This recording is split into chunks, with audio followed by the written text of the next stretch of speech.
Bienvenidos a Beat Lovers, el espacio donde hablamos de la música que nos marcó. Yo soy Marina. Y yo soy Rubén. Y en este capítulo vamos a estar hablando de una de las bandas más importantes del rock en español. Una de las más queridas, pero también una de las más odiadas. Y es que estaremos hablando esta ocasión de... Panda. Así es, vamos a hablar de Panda.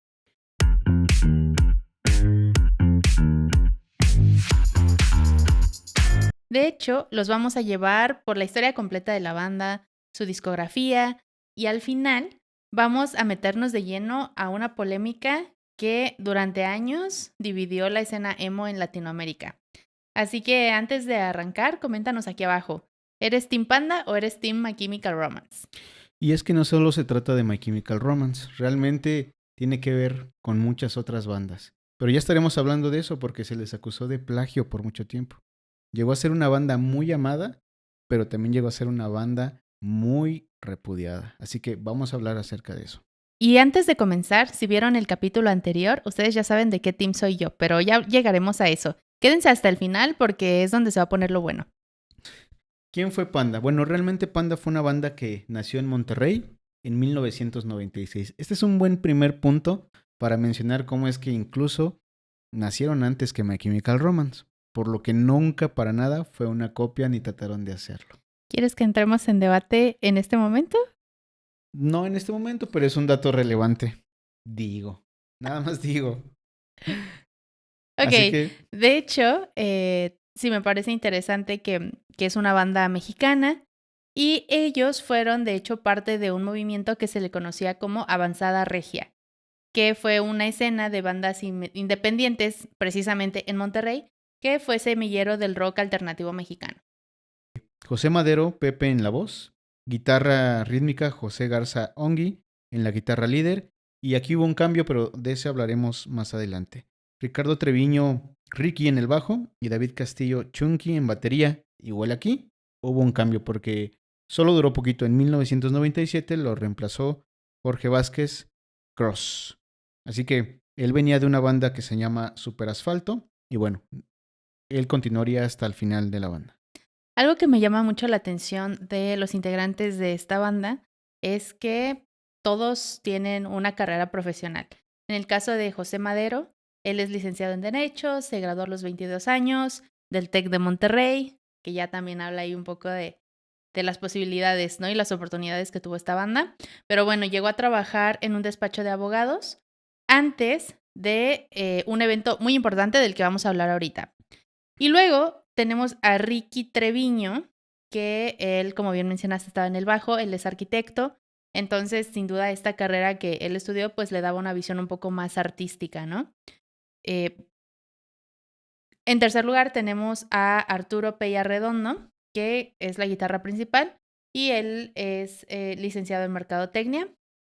Por último tenemos a Cros Vázquez en la batería, él estudió arte, video, participaba activamente en la parte visual de la banda, en el tema de diseños, logotipos y todo esto, ¿no? Hay que entender que Panda no nació como una banda emo, como en algún momento se le conoció. Nació con la idea de ser una banda que estaba tocando pop punk y era un punk muy puro en su máximo esplendor.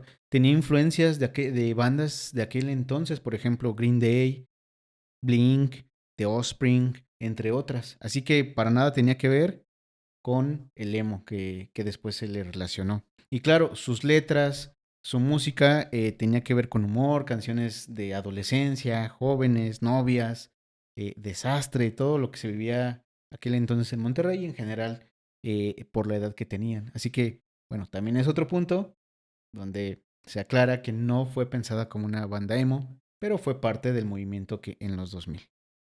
Sí, bueno, ateniéndonos un poquito a los inicios de la banda, donde bien mencionaste que algo que los caracterizaba era la diversión, el humor, hablamos o es momento de hablar de su primer disco, que es Arroz con leche, que salió en el año 2000.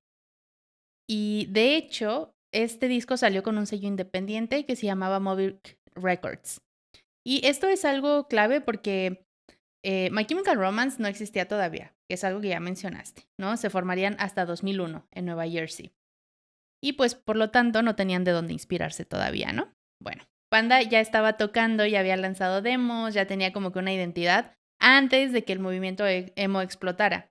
Este disco pasó prácticamente desapercibido por los medios, cabe destacar. Canciones como Buen Día, Si Supieras, son como pop punk alegre y no hay rastro del sonido, digamos, más oscuro o más emo que vendría después. Fue un disco que sin duda salió, no los llevó como a la fama como tal, ese primer disco, pero sin duda ya se mostraba las influencias como estábamos mencionando de punk. Así que fue un buen primer disco con los que se dieron a conocer muy regionalmente y pronto se darían a conocer más allá. Pero esto ya viene en el segundo disco. Este disco ya fue más conocido, que tiene como nombre La Revancha del Príncipe Charro. Este salió en el 2002. Eh, Aquí todavía están tocando mucho punk, muy melódico, pero ya tienen una identidad mucho más definida y se escucha cuando podemos analizar las canciones. Incluso el disco alcanzó certificación platino. Y de hecho yo creo que lo has escuchado porque hay una canción que fue muy masiva en aquel entonces que a muchos nos encantó cuando la escuchamos y de hecho es un cover. Maracas. Es un Exacto. cover muy clásico de Joan Sebastián y Alberto Vázquez y que ellos lo interpretan con este estilo punk. Y funcionó tan bien que, pues bueno, toda la gente lo recibió muy bien. Sí, me parece muy interesante que justamente este fue el disco que los puso en el mapa, por así decirlo, ¿no? Hay otras canciones que también son clásicas de este disco. Por ejemplo, Quisiera no pensar, Corazón de un cuento roto, Señor payaso. Y hasta aquí no hay ningún indicio de influencia emo, como bien hemos mencionado, ni My Chemical Romance, nada parecido. Esta es la parte que mucha gente no conoce cuando habla de plagio, ¿no? Y pues bueno, vamos a entrar entonces a su siguiente disco, que aquí sí ya empieza la polémica. Más adelante lo vamos a mencionar más a fondo. Fue donde creo que salen a nivel nacional con este disco Para ti con desprecio, que sale en el 2005. Y de hecho, yo me voy a ir un año antes, ¿no? En el 2004, pasó algo que cambió totalmente la trayectoria de Panda. Fueron elegidos como teloneros de nada más y nada menos que Blink 182 en su gira por México. Entonces, eso fue como un parteaguas para esta banda independiente de Monterrey. Y también fue el año en que Pepe Madero vivió una ruptura sentimental importante después de 4 años de relación. Y esto es relevante porque él mismo ha dicho que el dolor que sintió a partir de esa ruptura fue lo que lo impulsó a componer el siguiente disco, que es justamente Para ti con desprecio, ¿no? Entonces, en el mismo 2004 también hay otro ajuste en la banda. Ongi, pues la deja, entra Arturo Arredondo y ahí también el sonido, digamos que cambia. De hecho, Para ti con desprecio, pues bueno, tuvo un buen debut. Vendió más de 200,000 copias y tuvo 3 sencillos que dominaron MTV Latinoamérica durante 39 semanas. Estamos hablando de canciones como Cita en el quirófano, Cuando no es como debiera ser y Disculpa los malos pensamientos. Este incluso fue el video más votado de MTV en 2006. Y aquí, si me permites un paréntesis, tú mencionaste que conociste a Panda desde su primer disco. En mi caso, como tal vez el de muchos, los conocimos con este disco y precisamente con estas canciones, ¿no? Que incluso todavía de pronto me suenan en la mente, ¿no? En cuanto leo los títulos. Y sí, yo me acuerdo que sonaba en todos lados. Y es que fue un disco mucho más maduro, porque como bien ya mencionaste, Panda, mejor dicho, José, venía de una ruptura. Entonces, todo ese sentimiento, porque hay que destacar que todas las letras las escribía José. Todas. Por ahí colaboraciones y demás, o ideas seguramente, pero él es el autor de todas las letras. Entonces, las guitarras son pesadas, una producción, como te digo, más pulida, muy explosiva, y las letras ya cambian, ya no son de humor, son intensas, sobre traición, despecho, eh, pues se nota ese cambio oscuro, y justo es cuando se empieza a dar el movimiento emo. Entonces, por eso se le relacionaba con eso, porque era como desprecio, de cortarte las venas, depresión, ¿no? Por las letras que eran puro desamor, puro pegarle a tu ex, ¿no? Entonces, eso sí se notó en este disco. Es muy buen disco. Sí, y también en este disco, digo, sin entrar todavía de lleno a la polémica, hablaremos de eso un poquito más adelante, pero a partir de este disco apareció el logo cambiando las As por X, que ya se convirtió como que en la marca característica representativa de Panda. Y de hecho, algo que me llama la atención es que el concepto visual del disco es... em, hay quienes lo consideran brillante por ser sencillo, ¿no? Pero me parece que hay elementos que hay que destacar. Por ejemplo, la portada, el arte interior y la contraportada representan supuestos recuerdos de la expareja, como dices, ¿no? Para tirarle a tu ex, que están completamente arruinados, ¿no? Como cuando terminas una relación y rompes las fotos, borras todo y quemas y es eso lo que tratan de como de representar, ¿no? Como esas pinceladas de rencor. Y es literalmente la evidencia física del despecho. Lo que cualquier persona despechada, pues quizá en algún momento hemos hecho, ¿no? Seguramente. Rayar Rayar. la foto de tu ex, quemarla. Y eso es lo que estaba representando el disco. Exacto. Y de hecho todo el lenguaje visual reforzaba el título. Eh, Y si, digamos que si el nombre del álbum no era suficiente, toda esta parte gráfica, el arte del disco lo confirmaba, estaba basado completamente en sentimientos de venganza, despecho, desamor, ironía y enojo. De hecho, hay una canción muy bonita con la que cierra el disco, que se llama Porque todavía podemos decir una vez más. Y incluso eso, no solamente era rock y sentimientos negativos, esta canción es una balada acústica, muy bonita, que transmitía justo eso al final de todo el rencor y todo el odio por el que navegas con las canciones, llegas a esa parte de todavía hay esperanza. Entonces es un disco bastante completo, es aquí donde explotó y pues por supuesto todo México lo conoció y en otras partes y se hizo muy popular. Duró poco ese amor porque en este disco fue como mencionamos donde viene la polémica, sobre todo en este, de que hicieron plagio. Pero ya entraremos en eso. El siguiente disco es Amantes Sont Amantes. No sé cómo se diga. O amantes suntamentes, no sé, así lo leo Amantes. yo. Amantes Sunt Amantes, sí, correcto. En el En 2006. el 2006. Y justamente el título viene del latín que significa los amantes son dementes. Y es muy interesante el siguiente dato. Sí, que originalmente querían que se llamara Del amor y otros demonios, que para quienes les gusta leer probablemente conocen que es el título de una novela de Gabriel García Márquez. Y de hecho, ellos querían contactarlo para pedir permiso y utilizar el nombre, pero pues no se logró. No pudieron contactarlo y por eso le cambiaron el nombre a algo dificilísimo de pronunciar en latín. Les pareció la mejor idea del mundo. Y fíjate, este disco vendió más de 250,000 copias en México, obtuvo doble platino, en los premios MTV también consiguieron 3 premios, mejor grupo o dúo, mejor artista, consiguieron varias cosas con este disco.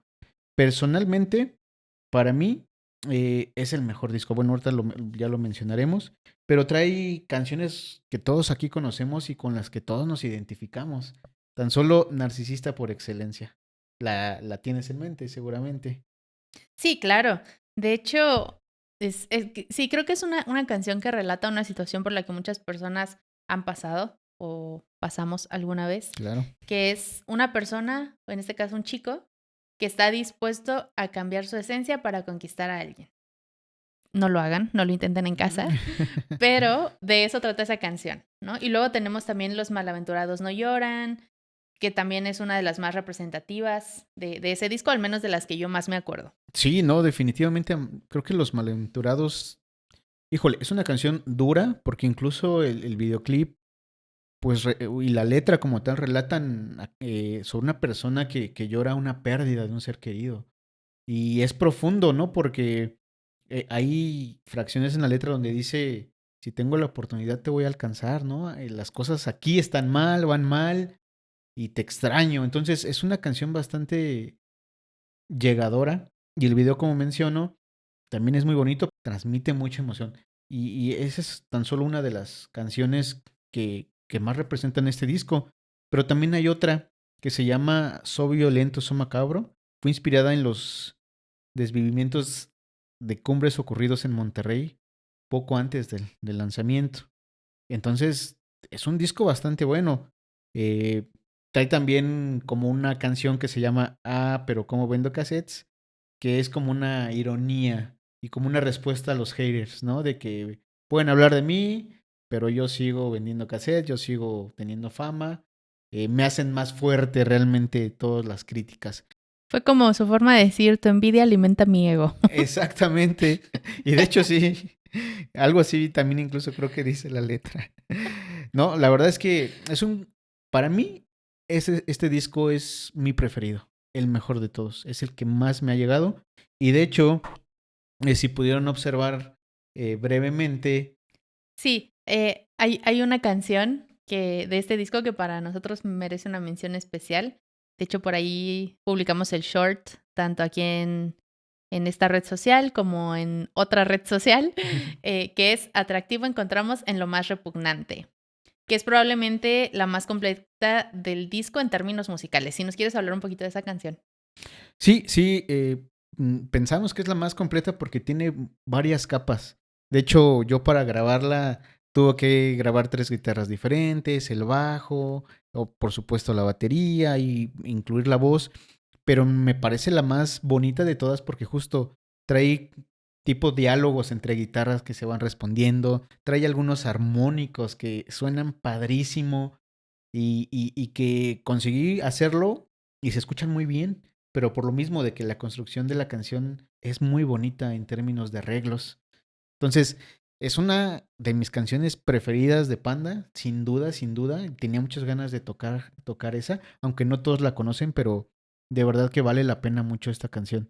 Sí, la verdad es que yo estoy entre esas personas que no la conocía y cuando Rubén me la sugirió para que la tocáramos y la escuché, me encantó y de verdad conforme la ensayaba y la ensayaba para poder grabar el audio y después para poder hacer el video y todo, me encantó. O sea, de verdad que es una canción que vale mucho la pena. Si no la conocen, vayan y escúchenla ahorita que acaben de ver el episodio.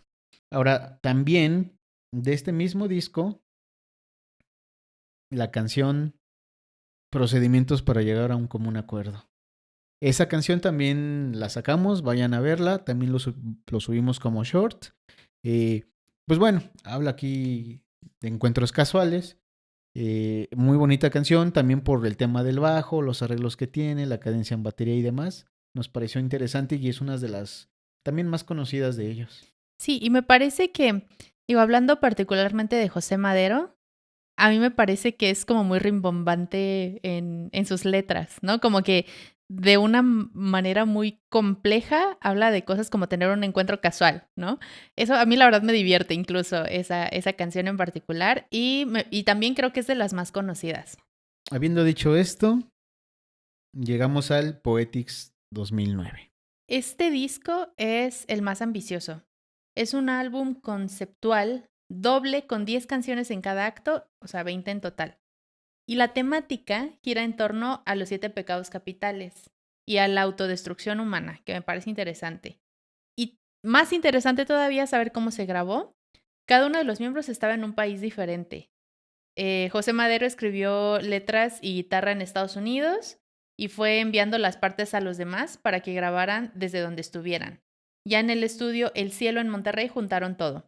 Esto me parece interesante porque hablando de 2009, o sea, me parece que la tecnología incluso no estaba donde está ahorita, ¿no? Que a lo mejor sigue siendo complicado, pero hay ciertas ventajas, ¿no? Pero bueno, este disco obtuvo certificación platino, ganó 3 premios MTV, Mejor Artista Alternativo, Mejor Artista Norte y Mejor Grupo o Dúo. Y de hecho, para algunos fans es el disco como más rupturista, ¿no? Para otros, como que ya no era el Panda que conocían. Y de hecho, 4 canciones de Poetics fueron incluidas en su MTV Unplugged. Sí, por ejemplo, tenemos canciones como Solo a terceros, Casi no la autoestima, Nuestra aflicción. Son canciones nuevamente con letras profundas. Por ejemplo, Nuestra aflicción nuevamente habla de una separación, de una ruptura definitiva. O sea, Son José, Pepe siempre ha escrito. José siempre ha escrito letras profundas. Y de hecho en su carrera como solista también lo sigue haciendo. Eso ya es otro tema para otro video próximamente. Sí, y esto nos lleva al MTV Unplugged del 2010, que se transmitió el 26 de noviembre de ese año por MTV en Latinoamérica e incluye versiones acústicas de grandes éxitos, más 2 canciones inéditas que son Feliz Cumpleaños, que fue el primer sencillo, y Sistema Sanguíneo Fallido, con la colaboración de Denise Guerrero de Belanova. Y también hay covers de canciones de Bucho, un viejo amigo de la banda. Y un dato curioso aquí es que el disco se filtró antes de tiempo porque algunas tiendas lo pusieron a la venta antes de la fecha oficial. Digamos que no fue una de esas filtraciones de ahora, ¿no? Por temas de la digitalización. Pero bueno, ese fue el Unplugged del 2010. Es un plot bueno. No es de mis preferidos, quiero decirlo. Yo siento o siempre he pensado que cuando hay un plot, las canciones como que siendo las mismas se transforman musicalmente. Como el de Zoe, por ejemplo, Por ¿no? ejemplo, ¿no? Donde canciones que tú habías escuchado, de pronto las vuelves a escuchar en un Unplugged y son totalmente distintas. Cambian y se hacen más mágicas. En este caso no siento que haya sido del todo así, pero sin duda tiene muy buenos arreglos también. Es muy buen disco. Exacto. Y ahora pasamos al siguiente disco que es Bonanza en el 2012, que marcó un intento de Panda por encontrar un sonido como más maduro y más definitivo después de años de esta experimentación, porque tú ya lo mencionaste. Para ti con Desprecio fue un disco diferente al Unplugged, por ejemplo, ¿no? Y de hecho, aquí también los fans tuvieron como opiniones divididas. Algunos sintieron que la banda buscaba algo nuevo, otros que no terminaba ahí como que de cuajar. Y sí, para muchos, creo que incluido para mí, fue uno de los discos más... ¿Flojos? Fue uno de los discos más flojos. Sí, tiene canciones buenas, no todas me gustan realmente, pero hay muchas, por ejemplo, o mencionando tan solo algunas, Romance en Re sostenido, La vida en el barandal, marcan este disco. Es un disco bueno, pero sí, creo que para muchos el más flojito. Sí, estoy de acuerdo. Yo la verdad es que esas canciones ni siquiera las topo. Con eso te digo todo, ¿no? No, estaría bueno que las escuchara. Sí, sí, definitivamente me parece que lo haré, aunque si es el más flojo, no lo sé. Ya veremos. Y todo esto nos lleva al disco Sangre Fría, Su último disco. el último disco, en el 2013. Ya 13 años de eso, ¿no? Que fue su séptimo y Vaya. último disco, que se grabó en febrero, más bien entre febrero y marzo del 2013, en La Mansión Recording Studios con Adrián Rojo Treviño, que fue su productor de toda la vida.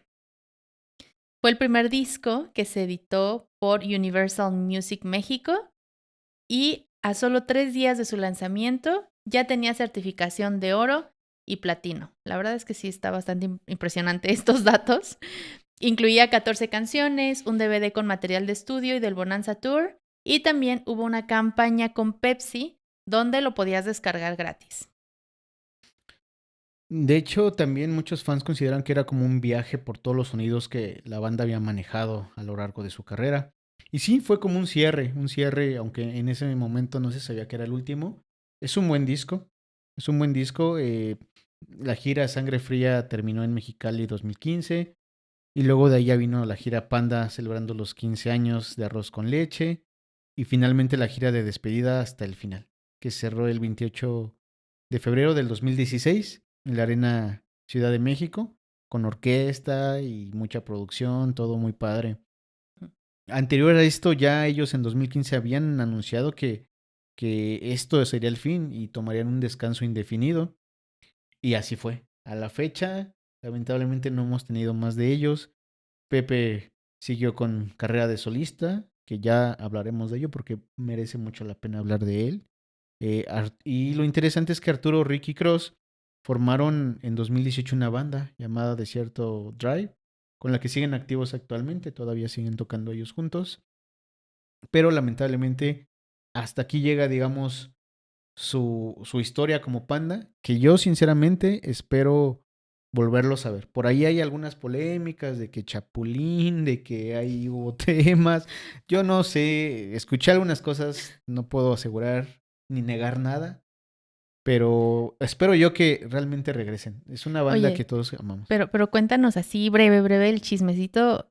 O sea, ¿Chapulín de quién o qué? Pues se dice que de Arturo, durante alguna etapa en la banda, la esposa de Arturo, el guitarrista líder, se estuvo viendo con José.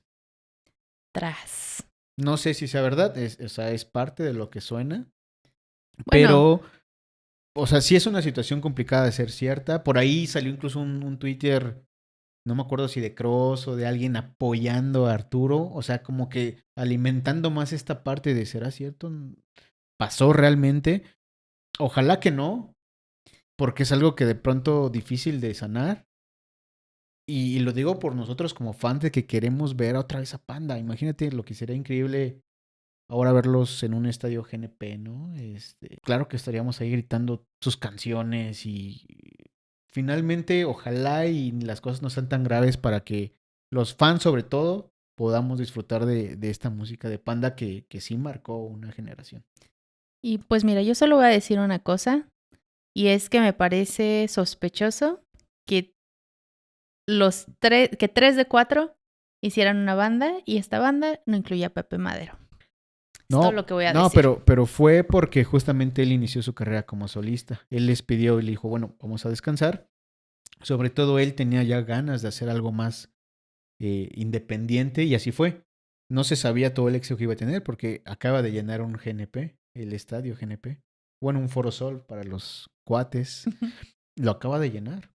Entonces, sí ha tenido mucho éxito en su carrera, ha escrito muy buenas canciones. Sí, yo no lo pongo en tela de juicio, ¿no? Pero creo que más va por ese lado, de que pues obviamente él al estar activo como solista, pues bueno, ¿qué hacemos nosotros mientras? Vamos a hacer una banda, pues sí. No puede regresar, pues está activo, ¿no? Tiene sus compromisos, sus giras, está escribiendo, lleva 3 o 4 discos, no recuerdo bien ahorita. Entonces se ha mantenido. Pero independientemente de esto, esperamos que regrese. Bueno, y habiendo dicho esto, creo que queda clarísimo de qué team estás y de qué team estoy yo. Claro. Entonces, para que no quede duda, ¿tú qué team eres? No, pues es que ya lo dije en el video anterior. No soy de ningún team porque sí considero que no son cosas que tengan que pelear. Yo en su momento disfruté mucho Panda, mucho lo disfruté. Y cuando estuve escuchando Mi Química lo disfrutaba por igual. Hubo comparaciones, ya entramos en eso de lleno, pero para mí no soy de los dos, realmente me gustan los dos, nunca estuve de un bando u otro, porque desde el inicio se me hizo muy absurdo todo eso, como que perderme canciones de uno u otro o dejar de escucharlo solamente por algunas cosas, no me pareció lo correcto y no lo hice, así que lo siento. Bueno, yo sí soy team My Chemical Romance y entonces vamos a entrar a la polémica. ¿Plagio o coincidencia? Aquí vamos a hablar del caso Para ti con desprecio, que me parece que fue el disco Sí. donde más fuerte estuvo esa polémica, versus o contra Three Cheers for Sweet Revenge. A ver, voy a presentar mi caso. En junio de 2004, My Chemical Romance lanza este disco, Three Cheers for Sweet Revenge.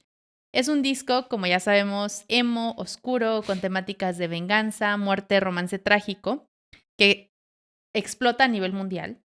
Un año después, en mayo de 2005, Panda lanza Para ti con desprecio, que marca exactamente ese mismo giro. Oscuridad, desamor, resentimiento, estética gótica. La coincidencia de timing para mí es difícil de ignorar. Pues sí y no, porque como ya lo habíamos mencionado, el disco nació de una experiencia personal de José. No es como que haya dicho, acaba de salir y el siguiente año vamos a plagiarlo y entonces lo hacemos. No, él mismo lo ha dicho, le rompieron el corazón. Es natural que de venir con punk alegre, pues ahora el tono cambiara, ¿no? A más oscuro, a las letras más personales, como lo mencionamos. Así que eh, el tema emo ya estaba siendo explotado incluso en esos entonces por otras bandas. Por ejemplo, Fall Out Boy, Panic at the Disco, The Used. O sea, varias bandas que ya tenían esta tendencia y que era de manera global. Ok, eso lo reconozco. Pero vamos a ver, o vamos directo a los casos concretos, porque aquí ya no hablamos de timing ni de estética, sino que vamos a hablar de letras específicamente. El caso más documentado es Miedo a las alturas versus It's not a fashion statement, it's a death wish de My Chemical Romance. Esta comparación tiene hasta su propio artículo en Wikipedia en español. Y no es broma, o sea, vayan a buscarlo. La canción de My Chemical Romance trata de un hombre asesinado por su amada que regresa de la muerte en busca de venganza. Y la sigue amando, ¿no? Al mismo tiempo. Y Miedo a las alturas sigue exactamente ese mismo hilo narrativo, con imágenes muy específicas que van en la misma dirección. ¿Coincidencia? No lo creo. Bueno, para empezar, Wikipedia no es muy confiable. Ese es mi primer punto. Y bueno, y sí, la verdad es que sí. Sí, de hecho, ahorita que fue el concierto de My Chemical Romance, por ahí vi un par de TikToks donde hay gente. Hubo un cuate que se estaba grabando saltando en esta canción. Y puso, ¿no? Acaba de empezar la canción, Miedo a las alturas, porque sí tengo que aceptar que hay cierta similitud en este caso, ¿no? Sí es notable. Y no voy a defender lo indefendible. Pero hay que diferenciar entre plagio e inspiración. Y para mí no fue un plagio intencional. Seguramente, y de hecho, José y ninguno de la banda reconoció, obviamente, creo que no lo iban a hacer, ¿verdad? Aunque lo hubieran hecho, haber copiado literalmente la letra y demás. Así que para mí es como que sí, pudo haberse inspirado. Bueno, vamos a dejar que El público lo decida. Exacto. Usted en casita, piénselo, medítelo y déjenos saber su opinión. Ahí te va otro caso. Descanso igual a Ódiame. Este interludio fue señalado como influenciado por Nobody Puts Baby in the Corner de Fall Out Boy. Aquí ya no hablamos de My Chemical Romance, ¿no? Con metáforas líricas muy específicas que coinciden. La lista de canciones señaladas llegó a más de 35 según el movimiento antipanda, porque sí, hubo un movimiento antipanda. Y My Chemical Romance no es el único caso documentado. Está también Mi Huracán Llevaba Tu Nombre, cuya música se ha señalado que pertenece a una banda llamada Inspection 12 y su canción Elegy. A partir del minuto 3:40 de esa canción, la similitud es bastante evidente. Este caso es interesante porque no es la letra lo que coincide, sino la música. O sea, con My Chemical Romance fue la letra, con Inspection 12 fue la melodía. Entonces, son tipos de apropiación distintos. Sí, la verdad es que lo acabo de escuchar y vaya que sí. Sí, o sea, Inspector 12 no era una banda que se conocía, ¿no? Prácticamente en México nadie lo conocía. No sé si Madero la escuchó y se inspiró en ella o la banda como tal. Bueno, al menos tuvo buen gusto. Porque se escucha muy bonito, muy bien. Ese caso sí es muy particular y la verdad sí es difícil de defender porque, pues sí se escucha muy similar. Podría ser casi la misma línea melódica. Así lo escucho yo. Pero bueno, yo pues, sigo pensando en lo mismo. Lo dejo como inspiración más que plagio. Y justamente creo que el problema es que el movimiento hizo tan grande y exagerado que dicen que 35 canciones, ¿no? Llegó a ese número. Yo creo que injustamente se llegó a ese número exagerado de decir 35 canciones, ¿no? Porque hasta ya llegó el movimiento antipanda. Muchas de esas comparaciones, salvo después de estas y un par más tal vez, son exageradísimas. Una cosa es identificar dos o tres casos de similitudes y otra cosa es ya construir una campaña completamente de odio generalizado. De hecho, en el Festival Rock en Exa del 2007 le aventaron una botella mientras tocaban y eso ya no era una crítica, ¿no? Ya es bullying. Y aquí me gustaría comentar algo que vi también en la preparatoria, porque recuerdo que ya estando como en tercero, por allá del 2010 o 2009, no recuerdo, nos llevaron justamente, creo que sí era el Foro Sol, si no mal recuerdo, y nos dieron boletos gratuitos a todos los jóvenes y a muchas escuelas, donde iba a estar Panda, División Minúscula, y estuvieron muchas otras bandas de aquel entonces bastante conocidas. Muchos estábamos con la expectativa de ver a Panda, por supuesto. Pero también se dio mucho que justo pasaba esto. Como que ese odio se generalizó en algunas ocasiones, sobre todo cuando había otras bandas o en festivales, y entonces los empezaron a abuchar, les empezaron a aventar cosas, y la verdad es que no está nada padre hacer nada de eso. Sí, estoy totalmente de acuerdo. Considero que el acoso sí fue excesivo, sí estuvo mal. Me parece que bajo ninguna circunstancia está justificado, ¿no? El bullying. Sin embargo, eso no invalida los casos donde las similitudes sí son reales. Y hay otro detalle interesante también, que las propias reacciones de la banda fueron contradictorias. Por ejemplo, en una entrevista en Reactor 105, Pepe Madero dijo que se inspiró, pero que no copió. Y luego en Telehit, en el programa Versus, Cross dijo algo que se volvió hasta como famoso. Admitió que quizá el subconsciente los traicionó. Cuando los propios integrantes dan versiones distintas, a mí me parece que hay algo ahí. O sea, son versiones distintas, medio contradictorias. Entonces, para mí, que sí hay algo, que sí hubo algo. Yo creo que, imagínate, traían todas las acusaciones, les ponen los micrófonos, cámaras, pues seguramente respondieron como pudieron, ¿no? Pero los hechos son los siguientes, no hubo demandas, no hubo proceso legal, no perdieron sus discos, y sí, puede ser que se hayan inspirado malamente o no lo sé, pero a partir del Diamantes, la banda encontró su voz propia totalmente, ¿no? Incluso ya desde los primeros 2 discos, era una banda de punk. Este fue el negrito en el arroz, pero también sigue siendo un muy buen disco. Entonces, pues bueno, evolucionaron. Tampoco es como que, se parecen a My Chemical Romance, son emos, para nada, ¿no? Sí, bueno, en eso me parece que sí coincidimos. De hecho, mi posición no es como que destruirlos o funarlos, ¿no? Sino que ser honesta con la historia, con los hechos. Y me parece que se puede admirar amantes untamentes y al mismo tiempo reconocer que en Para ti con desprecio sí hay canciones que considero que cruzaron una línea. O sea, ambas posturas pueden ser verdad al mismo tiempo. Pues sí, yo creo que al final fueron juzgados de una manera muy desproporcionada. En parte por ser una banda en español, donde pues My Chemical Romance ya era famoso también. Pero imagínate, si hubiera sido una banda haciendo lo mismo, como My Chemical Otra, pues a lo mejor nadie estaría diciendo nada, ¿no? O tal vez sí. Sí, ese es un punto interesante, pero el idioma es justamente lo que lo hace más evidente. Cuando la narrativa de una canción se traslada casi directamente a otra lengua o a otro idioma, ya no estamos hablando solamente de influencia. Bueno, pues ahí se los dejamos para que ustedes decidan. ¿Fue plagio? ¿Fue inspiración? Totalmente de acuerdo. Ustedes júzguenlo. Y pues bueno, para cerrar, podemos decir que Panda dejó una huella que pocas bandas de rock en español han podido igualar. 4 álbumes certificados platino. 4 números 1 en listas mexicanas, nominaciones a los Grammy, arenas llenas en toda Latinoamérica, canciones como Los Malaventurados no lloran, Narcisista por excelencia y Disculpa los malos pensamientos son parte de la banda sonora de toda una generación.